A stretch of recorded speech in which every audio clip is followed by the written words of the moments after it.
the third of a three-part series on legal administration and technology in the book, Chapter 2, in the book of Practical Law Office Management by Cynthia Traina-Donis. This third part will cover the management of technology. This is the primary objective of this short lecture. These are areas of hardware for technology that probably each of you is familiar with. I won't go into them in any detail, but we have all sorts of hardware pieces that we're involved with. One thing I will add in some more detail is there's more use of areas of technology such as projectors, cameras, and video cameras in many respects in law offices, including communicating with clients so that they don't have to come into the office, and making media to illustrate demonstratively a situation for the jury at a trial, which is helpful. Functions of the law office manager in terms of technology also include software issues. Email, you all know what that is. Email in the legal environment is very popular, just like any other work environment. It's used to communicate with colleagues, with clients, with the court, with just about everybody involved in the legal process. We do tend to use email encryption and digital signatures to maintain the security of the data. There are important aspects of security that are ethical in nature that attorneys and their staff have to adhere to the ethical rules of. Business email and etiquette and tips. This is not a plumber's office. This is, I shouldn't say that. There are plenty of professional people out there in plumbing offices. But an example, however extreme and rather probably not appropriate, but that's just an example of law offices do manage business email and etiquette and tips that relate to making these email professional are really important in a law office. There are always problems with email in a law office. One is the ethical issues. Some of them are also things like errors that you're not noticing as you get too quickly involved in the work. And as you get too involved with the work, it's easy to create problems for yourself. One of them is what I call the complacency problem, not realizing that this inexpensive and convenient way of communicating is not perfect.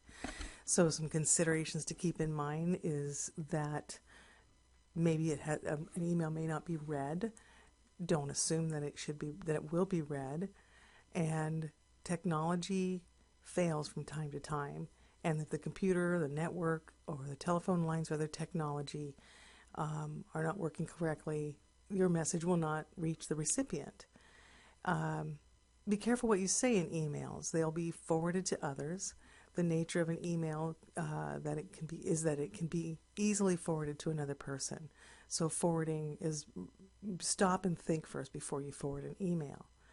Security cannot be breached.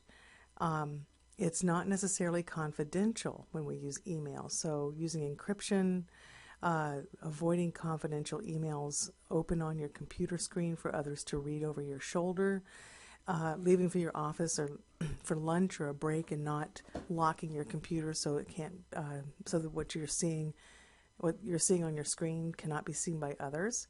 And printing emails. And when you print an email, if that printer's not sitting right next to you at your desk, you're walking to a network, possibly printer, and maybe you've printed it to that network printer and didn't go collect it. So even within the office, there are confidentiality rules. And we call this in ethics class the need to know principle. Only the people that need to know should know. And therefore, using extra care, even with your colleagues, as far as confidentiality is super important. Password protecting email is important. It's easy to, if the whole family is using the same email box or has access to it, you're sending something to a client that's confidential, password protect, encryption, something to keep everything confidential, both in the office and outside the office, and recognizing who can have access to email is super important. The other technology used, word processing, spreadsheets, and database management and presentation software. These are some of the most commonly used software by legal professionals. They are used to draft documents, correspondence, make financial calculations and projections, track and organize documents, and present information to fact finders. What else do we have here? Time and billing. Time and billing software allows you to accurately track time spent working for your customers and create invoices based on the work that you've provided. And time and billing is one of the most critical accounting applications for companies providing professional services, such as lawyers. Why is that? If you don't send them a bill, they're not going to get paid. If you don't send the bills frequently, clients aren't going to like that. Document management is also included as part of the management functions as far as software is concerned. We also call document management DMS, Document Management Systems, and it's a computer system and software that stores, manages, and tracks electronic documents and electronic images of paper-based information that was captured through the use of a document scanner.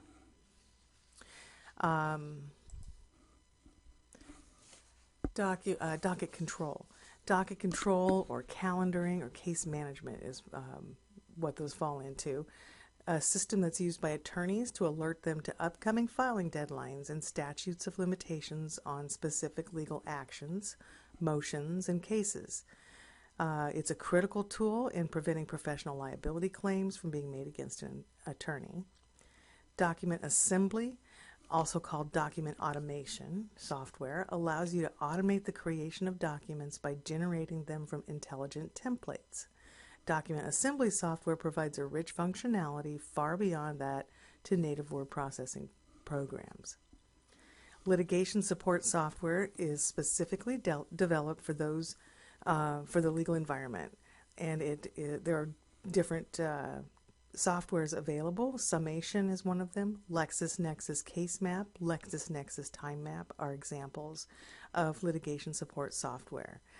These type of software give a legal team an efficient and time-saving way to organize, manage, store, retrieve, understand, analyze, and summarize a large amount of data, documents, and information gathered during a case, and it also saves time and money. There can be in-house and both in-house and outside house litigation support. Sometimes it's just useful to hire an out-of-house person to manage litigation support, especially where electronic discovery is concerned, the next topic, which is the collection, preparation, review, and production of electronic documents and litigation discovery. These electronic documents could include email, attachments to email, other data stored on a computer or a network. Tons of different types of storage media are part of the electronic discovery process. Legal specific software is software that applies to specific types of legal matters. For example, bankruptcy attorneys use document assembly software that is specific to the practice of bankruptcy. They use it to prepare forms, maintain client information, and other things. Trial presentation software enables a visual depiction of complex concepts and situations. It can also tell a story with pictures, and these pictures are worth 1,000 words. A lot of information out on the internet about trial presentation software, and I recommend you look up all of these topics. Other areas of technology are telecommunications. Law office websites, obviously, are important, keeping those maintained. Internet access, having that available, and paying the fees and handling that from an administrative level. Making sure there's enough bandwidth to manage the firm and the use of the internet. An intranet is a local or restricted communications network. It's especially a private network created using the World Wide Web software. Extranet is an intranet that can be partially accessed by authorized outside users. This enables businesses to exchange information over the internet securely, and it can enable an attorney to exchange information with the folks that are in need of it, expert witness, for example, client, that kind of thing, co-counsel, to secure it, to exchange it securely so that other people have less ability to access it. Legal weblogs are very popular. A weblog or weblog, it can be called. These are websites that consist of many entries. They're arranged in reverse chronological order. They're often used to to provide updated information on topics like legal topics. You can find plenty of weblogs out there from attorneys who have created them, and it's a way of marketing the firm and providing information that's general and hopefully getting clientele as well. That covers the third of 3 lectures on from the Practical Law Office Management, Chapter 2, by Cynthia Train-Adonis. I thank you very much for listening to the lecture, and this concludes this chapter, Chapter 2.